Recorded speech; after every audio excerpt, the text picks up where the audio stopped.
mais lan mooy échec pour yow. Alors, pour une définition plus rapide, un échec est juste le résultat négatif d'une tentative. Vous tentez quelque chose, vous n'obtenez pas le résultat tant attendu. C'est-à-dire c'est l'inverse de la réussite. mooy yootu lii. Et vous n'obtenez pas doo ko jot. moom mooy échec naa. Tout le monde a déjà échoué dans sa vie. sans exception. Sans exception. Nous tous, nous avons déjà échoué dans une chose. Donc, ce qui veut dire que c'est pas un truc extraordinaire. C'est juste, ça dépend juste de la mentalité, de la manière dont on voit les échecs en général. Vous tentez quelque chose et vous n'obtenez pas le résultat tant attendu. C'est juste ça, c'est rien. ci yàlla échec garaaw. man li ma échec maa ngi xalaat sama live échec yi. waaw Moussa bienvenue ah. sa mburu moom na nga ko dugal foofu ci sa kii ayca bisimilah. waaw kon mbokki téléspectateur u 2STV comme ni ko coach Mounir commencé sànq di ko wax commencé naa dugg si sujet bi mais nag présenté wul kon nag ñu ngi lay ñaan nga présenté wu. Alors, mon nom est Cheikh Mohamed El Mounir Seydi. On m'appelle Mr Mour dans les réseaux sociaux. Je suis producteur de contenu média, en même temps coach en développement personnel et entrepreneur web. Entrepreneur web. Donc comme ni mu ko présenté woo léegi nii coach Mounir ñu ngi lay dalal coach Mounir définir nga sànq échec mais lan moo tax ñun ñu jàpp ne échec lu fatal la. Ouais, c'est un problème mental parce que souvent on a tendance à nous dire que échouer rek day tax doo avancer. Donc c'est un très grand souci. Déjà sur notre subconscient, on est en train de changer notre mental et ça crée une faiblesse mentale. Ça diminue notre estime en soi. Ça diminue notre estime en soi. Donc mën nañ jàpp ne conséquence su échec day diminuer sa confiance en soi day atteindre li nga xam ne mooy sa aspect mental mais ginnaaw loolu est-ce que am na côté positif le fait d'échouer est-ce que am na côté positif. Beaucoup de côtés positifs parce qu'aujourd'hui un échec doit en fait travailler notre mental à nous relever parce qu'il faut comprendre qu'un échec aujourd'hui est juste un faux pas. Parfois vous sortez de chez vous, vous allez vers une destination, en mi-chemin vous tombez, vous faites un faux pas, vous tombez. Et parmi ceux qui tombent, il y en a ceux qui restent là-bas, il y en a aussi ceux qui retournent chez eux, mais aussi il y en a ceux qui vont vers leur destination, même s'ils dandinent, même s'ils boitillent, ils vont aller vers leur destination. Donc c'est ça en fait, il y en a ces personnes-là qui vont se relever à travers ces échecs. Et pour plus te faire comprendre la chose, je vais vous raconter une petite histoire qui va vous faire comprendre beaucoup de choses. Okay. C'est l'histoire d'un homme qui est né en 1809. En 1816, il est chassé de chez lui avec sa famille, à 7 ans. Mounir gars yi nee nañ nga laalal nu ko wolof. Ok. laalal nu ko wolof. Inch'Allah. yaa ngi nuy jàngal waaye nan ci mën a jàpp ganaar. Inch'Allah. bisimilah. Alors waa ji 1809 la juddu. En 1816 ñu dàq ko ci këram. amul fu mu jëm il a 7 ans. 2 ans plus tard yaayam gaañu. 10 ans plus tard 1828 sœuram gaañu. 1831 entreprise bu mu njëkk def mu def échec. Wow. Entreprise bu mu njëkk def mu def échec. Ok. 1832 il se présente aux législatives mu perte. 1833 mu àbb copain am xaalis pour def benn financement avant fin de l'année projet bi tombé à l'eau mu toogaat 17 ans pour payer dette boobu noonu. 17 ans pour payer dette boobu. dette boobu noonu mu àbboon copain bi. En 1835 mu rencontré benn femme. ça sent le poulet ça. En 1835 mu rencontré benn femme mu fiancé wu ak femme boobu quelque temps plus tard femme bi dee. mbiram kéemaane na de. kii daa ay gaaf nag kooku nag daa ay gaaf. 1836. mel nit boobu noonu dugg dépression. toog 6 mois tëdd lal alité. donc déjà dund na 19 ans yoo xam ne. presque. maanaam lépp échec la lépp échec la. 1836 boobu noonu mu tëdd ci kaw lalam échoué. nekk dugg coma yeewu dépressif. Okay. Mais il se relève. Et même année boobu mu présenté waat législative parce que dafa présenté woon législative 1832 mu perte mais maintenant mu représenté waat législative mu pertaat encore mu ñëw 1840 mu ne dafay présenté pour nekk électeur mu pertaat 1842 yàlla baaxee ko mu am soxna mu dajeeg soxna bi soxna soosu noonu ñu am ñeenti doom ñett yi dee. waaw. ñett yi dee mu dese ko benn 1843 mu présenté wu waat pour congrès mu perte 45 2 ans plus tard il se représente au congrès il perd de nouveau 1850, son dernier enfant meurt. Qu'il arrête d'entendre. 1854, il se présente pour être au Sénat, pour être sénateur. Mu perte. 1856, il se présente pour être vice-président. Il perd de nouveau et n'obtient même pas 100 voix, si voté. 1858, nous présentez Watt pour être vice-président, il perd de nouveau. Et en 1860, Abraham Lincoln devient le 16e président des États-Unis. Lincoln, Allahu Akbar, Allahu Akbar. Il devient le 16e président des États-Unis et fit 2 mandats extraordinaires. Abraham Lincoln, il a été définitif, il a été la plaque tournante de l'histoire des États-Unis d'Amérique. Effectivement. Waouh, quel parcours! Ah. Et c'était parfumé d'ambition. Mais man, persévérance. Le gars de KFC là, le gars qui a créé poulet ça sent le poulet. Ça sent le poulet mani. Non, il a eu un peu les mêmes parcours parce que kooku dafa échoué life bi yëpp ba dem ba nekk pas door tekki. Et ça, Abraham Lincoln. Ouais. Et ça, qu'est-ce qui est à l'origine de ça? Pourquoi il a continué la persévérance? Ok. C'est à cause de la persévérance. Parce qu'aujourd'hui, il faudrait savoir que les obstacles que nous rencontrons sont adaptés à nos potentiels. Plus ton potentiel est grand, plus les obstacles que tu vas rencontrer seront plus immenses, et plus les échecs qui vont en découdre feront plus mal. Ok.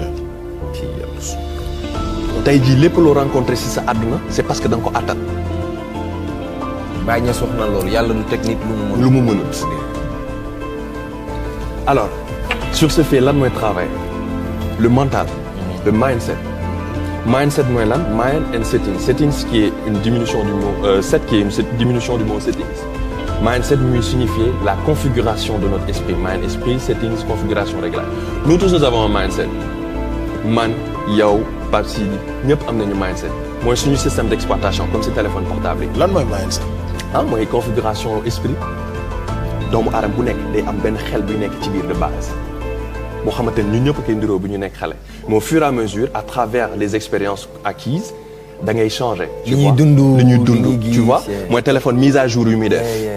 xam nga téléphone mun na ñëw tolloo. nekk 7.1 wala 8.1. ngay def ay mise à jour muy dem ba 8.2 8.3 performance am di gën a fort. Et c'est comme ça que ça se passe. Alors tey jii si domaine si sphère mindset boobu noonu. que l'on rencontre des éléments de la motivation. Tels que l'estime en soi, la confiance en soi, les croyances, la passion, la détermination, parfois même obsession. Ok. Tey jii kenn ku échoué première chose bi ñëw ci xelam mooy question bu mu war a poser mooy pourquoi j'ai échoué, comment j'ai fait pour échouer. Il se pose des questions, il se fait un questionnement sur soi. Et soo defee questionnement boobu ci sa bopp di nga génne lu bari ci yow. Et la première chose, il va se dire, est-ce que j'ai le potentiel d'aller jusqu'au bout? C'est-à-dire, il fait une auto-estimation de sa personne. Estimation de soi, estime de soi, estimation de notre personne. Def xool ay limites am, xool ay forces am.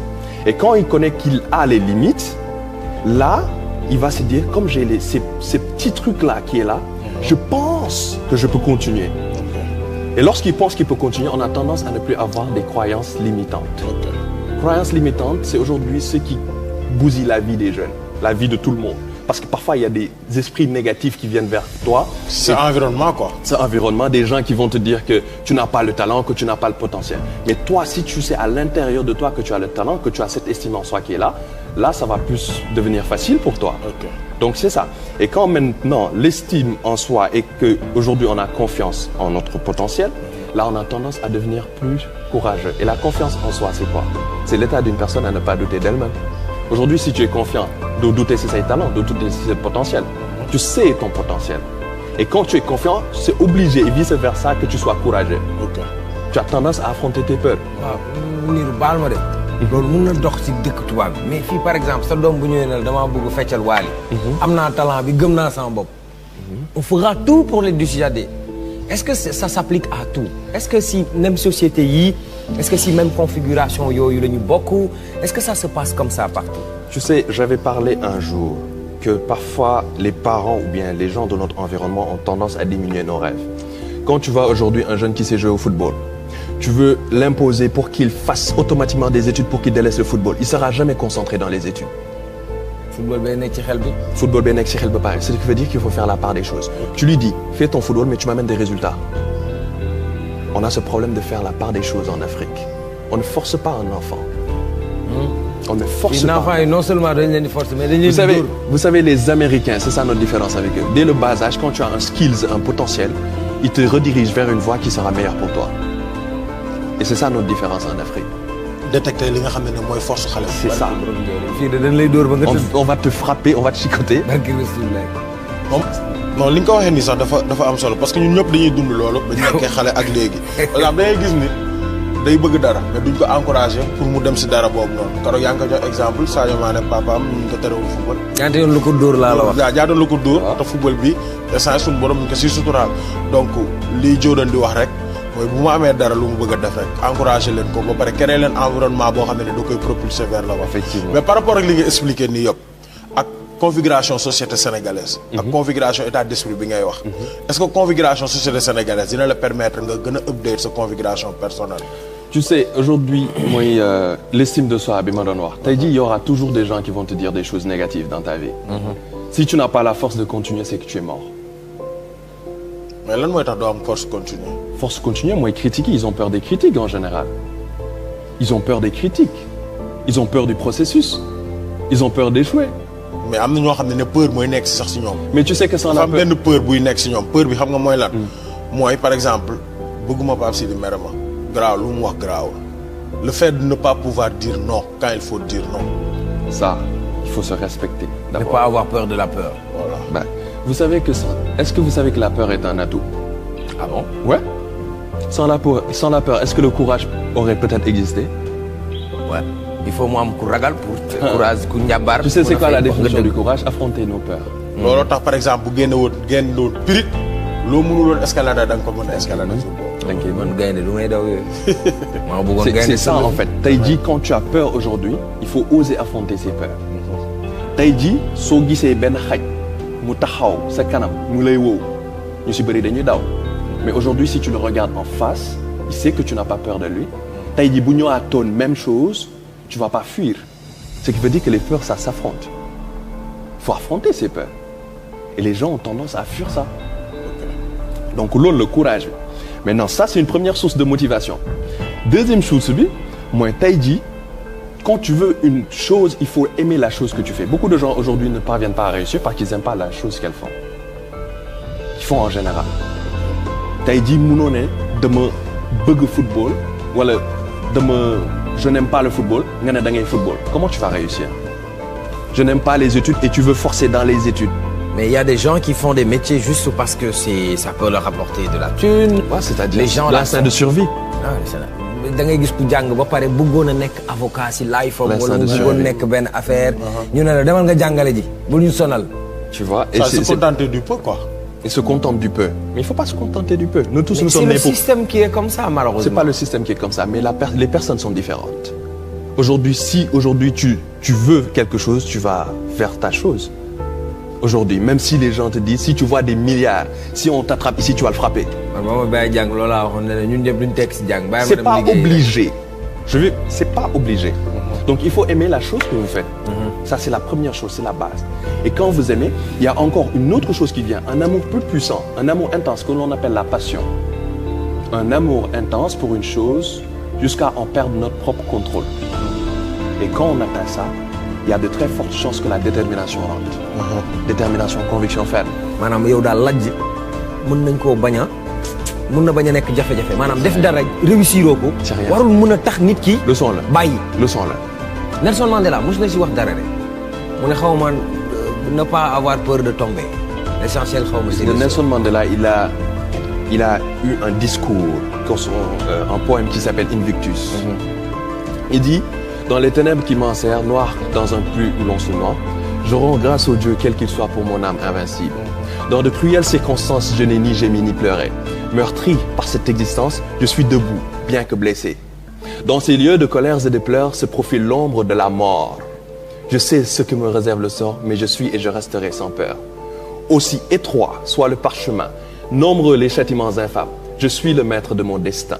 Je suis le capitaine de mon âme. Alors, il faut avoir de la détermination. ne pas avoir peur. Quand on atteint ce niveau-là, on n'a plus peur de rien. On n'a plus peur même des échecs que l'on va rencontrer dans notre vie en général. li nga wax nii am na solo trop mais xam nga par exemple lii laa bëggoon nga expliquer ma ko parce que buñ ne kii américain la. waaye ñun sax dañuy wax ni naan moo man du ma sénégalais kaana laa par exemple si ni may fonctionner ak sama mindset dañ naan kii du man du ma sénégalais américain la. sénégalais dafa am ay lapsus yu ñu jëlee ci français yi ay bindal kayit. voilà fii ñaata yoon lañ dem administration ñu ñuy sonal ak ay. c'est-à-dire dañuy am problème mu agir quoi agir. ameen timbre bu ñuy taf ci feuille. da ngay dikk ñu ne la ñëwal suba nga jël si ko. dañuy am problème mu agir da ngay ñëw ñu tafal ko léegi nga dem sa yoon faat. par exemple léegi nan la ñuy def pour renverser tendance boobu. Il faudrait comprendre que la mentalité sénégalaise dafa laxiste. dafa laxiste. Manque de priorité. Il faut qu'on se dise les vérités quand même. Okay. Très bien. Manque de priorité. Indiscipliné. Quand je parle d'indiscipliné, c'est pas par rapport au comportement, c'est par rapport à l'organisation de leur vie. Ils sont mal organisés. Okay. Et connaissent pas la notion de vraiment patriotisme. Nous tous, nous devons mettre notre pierre à l'édifice. Il faudrait savoir ça. Okay. Aujourd'hui, tu parles des Américains. Eux, ils ont la notion de self-made. Je me fais moi-même. Self-made man. Aujourd'hui, la quête de la réussite doit être comme la recherche de nourriture quand on a faim. La quête de la réussite doit être comme la recherche de nourriture quand nous avons faim ou bien quand on a faim. Aujourd'hui, quand tu as faim, tu vas marcher, tu vas essayer de trouver à manger. Imagine aujourd'hui que tu sois dans un trou et qu'il n'y a personne aujourd'hui qui puisse t'aider. Tu vas rester comme ça, les bras croisés. Non, tu vas tenter quelque chose parce que tu veux t'en sortir. Donc il y a la volonté qui rentre. Okay. Le travail, c'est une volonté. Personne ne va faire les choses à ta place. Même si tu pries Dieu pour avoir un bon travail, il ne va pas te donner un bon travail. Il va te donner les moyens d'avoir un bon travail. Il va te donner l'opportunité d'avoir de bons travail. Mais si on n'a pas cette force à capter ces opportunités, à attraper ces opportunités, on ne peut pas avancer. La deuxième chose, aujourd'hui, je parlais de sacrifice. C'est quoi le sacrifice? Délaisser l'ensemble, faire un sacrifice, c'est délaisser l'ensemble des habitudes qui nous éloignent de nos objectifs. Et se concentrer sur l'essentiel. Munoo bëgg dara ba pare nga bëgg di taxawal. Mais it's impossible. Mais Mounirou, c'est-à-dire dafa am ñaari configuration yoo xam ne dafa xaw a wuute. Si je peux me permettre. Par exemple ki nekk si biir teen mu leer ko ne su deful effort du génn fa lay dee kooku dafay am lu muy utiliser lu tudd instinct de survie. Mais ki nekk si kër gi nga xam ne papa mu ngi liggéey yaay mu ngi góorgóorlu bu heure añ jotee ñu tegal ko ceebu jën bu heure reer jotee ñu tegal ko sauce bu neex mu dem jënd mburu di sol ay yére yoo xam ne papa ma ko jënd. On est un peu quand même à l'abri du besoin kooku jom googu noonu est-ce que dina ko am pour jug def comme ki nga xam ne dafa nekk si teen nga xam ne moom moo ci mën a génne boppam gisut papa gisut yaay si live.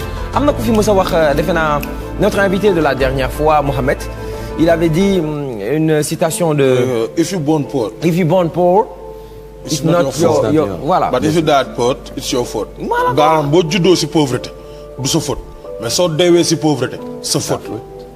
Léegi instinct de survie boobu ak sénégalais yi ñun suñ gars yi dañ ñàkk jom. Il faut le dire. dañuy yeewu midi 13h toog jàpp suñ njàmbur teg chaîne bi. xaar 17h ñu wàcc géej laal bal bi football petit camp ne waaye garaawul madre bi dina ko gérer. toog ci bopp koñ bi rek di casse. C'est-à-dire ce que le petit Guinéen fait au Sénégal pour s'en sortir.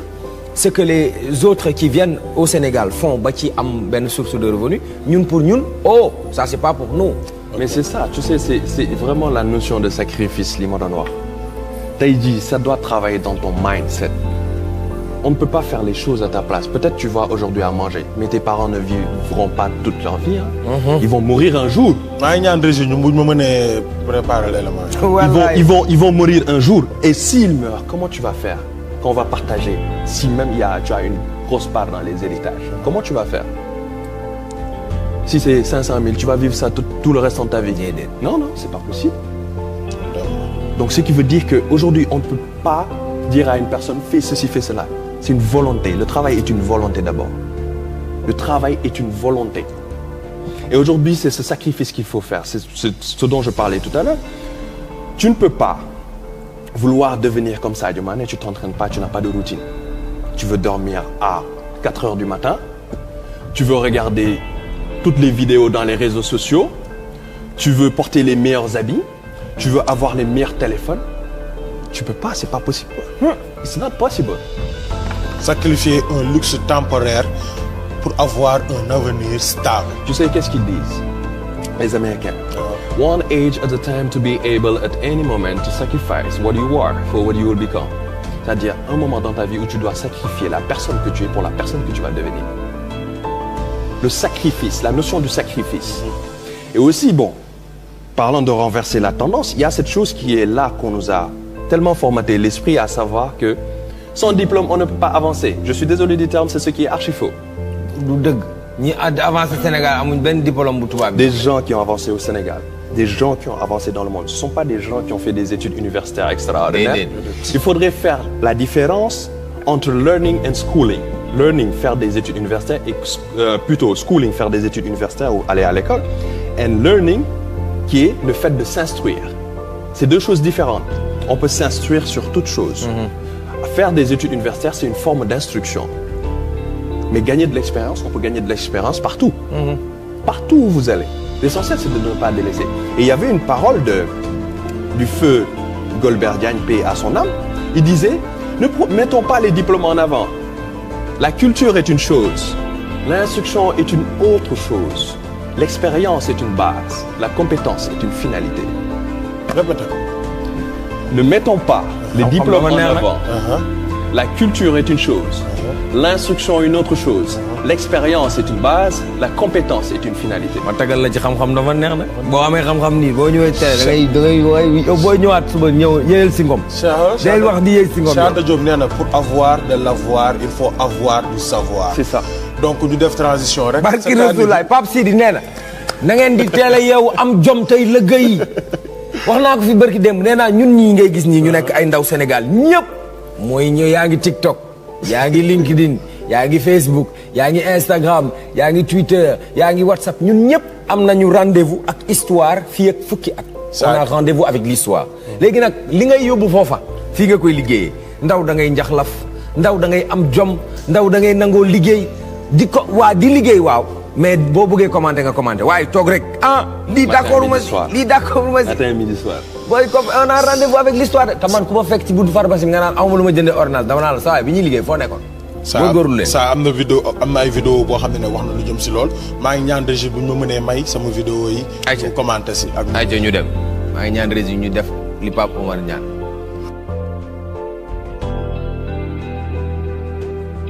Entends au moins, si Dieu le veut, tu commenceras à vieillir. Te poses-tu la question à savoir quel genre d'adulte tu seras? Réussiras-tu à être respecté par les gens, à faire des choses essentielles dans ta vie? Chaque jour dès aujourd'hui, pose-toi cette question. Qui suis-je? Qui vais-je devenir? Quelle sera ma fin? Quel héritage je vais laisser? Maintenant, sachant que tu ne sais point le nombre d'années qu'il te reste, dis-toi qu'aujourd'hui est le dernier jour de restant de ta vie. Alors crée une belle image de toi dès maintenant, qui fera demain de toi une référence à jamais. waaw mbokk yi. merci beaucoup merci ñu ngi lay déggaat fii nii merci beaucoup jaajëf waay jërëjëf. waaw mbokk léegi yi nag boobu lañ setaan mooy première vidéo bi ma laaj la nga résumé bu ko rek lan nga wax fii si wolof. Alors, tey jii. yaa ñu ngi may dóor fii de wolof. faudrait comprendre benn affaire. mooy sacrifice bi ma doon wax. nan ngay def ba avancer ci sa dund. aujourd'hui foog nga xamante ne ñun ñëpp on a une vision. mais il faut que nga xam yow yaay kan. il faut nga xam lan mooy sa destination. sacrifier sa bopp. aller au bout. ne pas écouter les gens. notion boobu dañ ko war a inculquer si ñun mu nekk si ñun mu doon comme suñu gène en fait. ok c'est ça en fait. jërëjëf ñu dem si deuxième vidéo. est-ce que ñu dem si bi Grégoire gis naa la maa ngi ñëw ci yow. À faire des sacrifices. Quand tu veux atteindre des objectifs, tu as le devoir d'être différent, de ne pas faire comme les autres. Sinon, tu seras comme les autres, et ça n'a pas de sens. Porter les meilleurs amis, acheter les plus beaux téléphones, dormir à des heures tardives dans un but non enrichissant, faire la fête alors que tu n'as rien réalisé dans ta vie, ça n'a absolument pas de sens. Alors j'aimerais que tu saches que faire un sacrifice, c'est de laisser l'ensemble des habitudes qui nous éloignent de nos objectifs, de se concentrer sur les choses essentielles. Alors, sache que la balle est dans ton camp.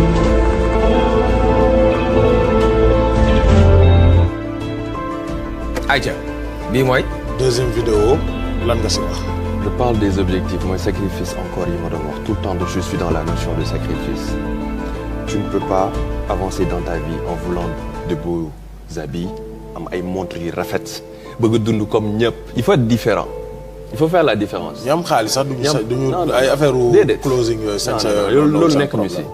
Tu vois benn Bill Gates suy dem liggéey parfois vélo lay jël sol yëre bu simple parfois week-end nii la ñuy utiliser oto et nous au Sénégal soo dawalul oto tu as un très grand souci soo solul yëre bu rafet tu as un très grand souci c'est bon d'être classe c'est bon d'être respecté par ce que tu portes mais aussi ça doit pas être une priorité pour toi.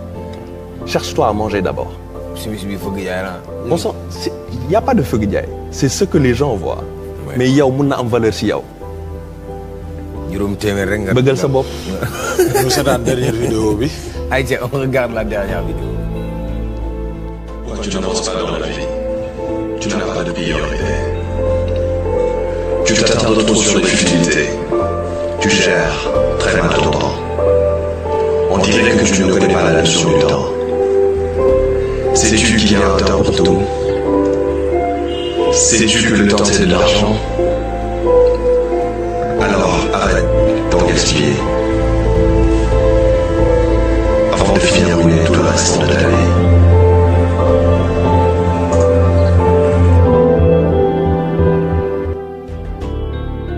Alors, là dans la vidéo je parlais exactement de notion wu temps. nan ngay organiser ce temps. Comme li may wax. Tu veux réussir nga bëgg a nekk ci ay heures tardif nekk ci réseaux sociaux dans un but non enrichissant. C'est-à-dire tu peux utiliser l'internet wala def ay affaires yoo xamante ne tey jii da lay yokk. Mais si tu veux gaspiller ton temps comme li ñuy wax jalonner. Ce terme-là que je déteste dem ruube seetaan. ñun ñëpp dañuy utiliser page Facebook et Instagram on regarde des fichiers on regarde des gens vraiment qui nous font plaisir mais dafay am priorité tey jii parfois nga wàcc jël benn 30 minutes wala 40 minutes xool après tu continues tes occupations te concentrer sur l'essentiel. La vraie vie ne se passe pas sur le virtuel. C'est le monde virtuel. waaw parce que man dans la vraie vie nii virtuel attanu ma benn une heure de temps damay ñëw télé après ma dem si sama agence yi may liggéeyal après dem rajo guddi gi ma dem sama kër sama studio di job ay publicité ba fajar ma liggéey si waat lundi ba lundi. ku yaakaar ne dañuy foo rek ndéggoo ma ne leen si tu dors dans le monde virtuel quand tu te réveilleras tu verras que le monde réel a pris largement de l'avance sur toi. wóor na yàlla. mais ñu ngi lay ñaan donc nga def ce mot de la fin waxaale tamit ban message ngay lancer aux jeunes entrepreneurs. Alors déjà avant mot de la fin mooy message bi may lancer aux jeunes entrepreneurs. Il faut connaître la notion de zero from hero. Partir de zéro en héros. C'est pas obligé à chaque fois début bi nga am lépp loo bëgg. Parfois mën nga réussir dans 30 ans. Il y a des gens qui ont réussi toog di teg seen pion ba 30 ans. Mais il faudrait savoir aussi que rien n'est impossible à l'être humain. En dessous de la limite que Dieu a limitée parce que yàlla dafa am limite bu ñu defal boo xam ne doomu aadama mënu ko dépasser. foofu domaine suñu borom. Mais en dessous de cette limite rien n'est impossible à l'être humain. loo xamante ne c'était impossible auparavant sont devenus possibles maintenant. Ce qui veut dire avant chaque numéro 1 il y avait un numéro 0. Même parmi les créations de Dieu c'est le 0 et le 1. Le 0 qui représentait le néant, le 1 l'unicité ou la création. Donc avant chaque numéro 1 il y avait un numéro 0. Si on remplace 0 par l'impossible et qu'on en remplace 1 par possible, l'impossible précède le possible. Mais il faut un temps donné pour que les choses qui étaient impossibles deviennent possibles, c'est-à-dire le processus te nit yi processus boobu la ñu ragal. ci processus boobu ngay gisee échec ngay amee peur critique peur d'avancer peur d'autre et lu may wax rek sans la peur le courage n'aurait peut-être pas existé. Et sans courage on ne peut pas avoir confiance en soi. Et la chose pour le mot de la fin il faudrait que ku si nekk fii nga xam ne nga def sa bopp ne tey jii su fekkoon ne da nga nekk si sa lalu dee par exemple. Les fantômes des idées. Ces idées yi nga amoon les rêves les potentiels les talents yoo xamante ne la vie t'a donné ça àdduna moo la ko jox. Mais yow en aucun cas tu as utilisé ça tu n'as pas utilisé ces idées tu n'as pas utilisé ces potentiels mosoo bind livre mosoo feeñal sa bopp kenn xamu la ñu ñëw sa wetu lal di la xool ak ay bëtu mer avec des yeux de rage te disant que nous sommes venus à toi mais aujourd'hui nous allons mourir avec toi. Imagine qu'il vous reste 6 mois à vivre. Est-ce que di nga am même travail bi? Est-ce que di nga am même xarit yi? Est-ce que di nga jëfee de la même façon? Est-ce que vous allez faire toutes les choses là? Est-ce que vous... Non, c'est ça en fait. Il faudrait vous mettre cette chose dans votre tête. Il faudrait se mettre cette chose. Il faudrait se mettre cette chose dans la tête. Faites dans votre tête qu'il vous reste 6 mois à vivre. Vous allez changer votre vie. En dîner, ça, en ligue. Tout. Tu vas plus te concentrer sur la religion. Mais yàlla dina gis sa njaxlaf. yàlla dina gis sa njaxlaf. waxal fii 6 mois moom des 6 mois yi ñëw nga dee rek loolu daa wóor li ma man daal bàyyi ma dund. mbokki téléspectateur u 2STV. wallaahi. fii lañ leen indiloon tey si seen rubrique entrepreneuriat tey ñu doon wax si leadership xanaa tamit di souhaiter joyeux anniversaire à madame Sidibé ne Fatou Diop ak tamit Abdourahmane de la part de sa maman depuis Malaisie Yacine Ndoye Pape Sidi tey li leen indiloon si rubrique motivation. li ma gën a neex ci rubrique bi mooy on apprend des choses ceci. C'est Good Morning. C'est pas une émission où on fait trop de brouhaha, trop de tohu-bohu pour ne rien dire. C'est une émission où on partage avec des téléspectateurs, surtout avec la jeunesse sénégalaise, des moments de pure télévision avec l'utilité.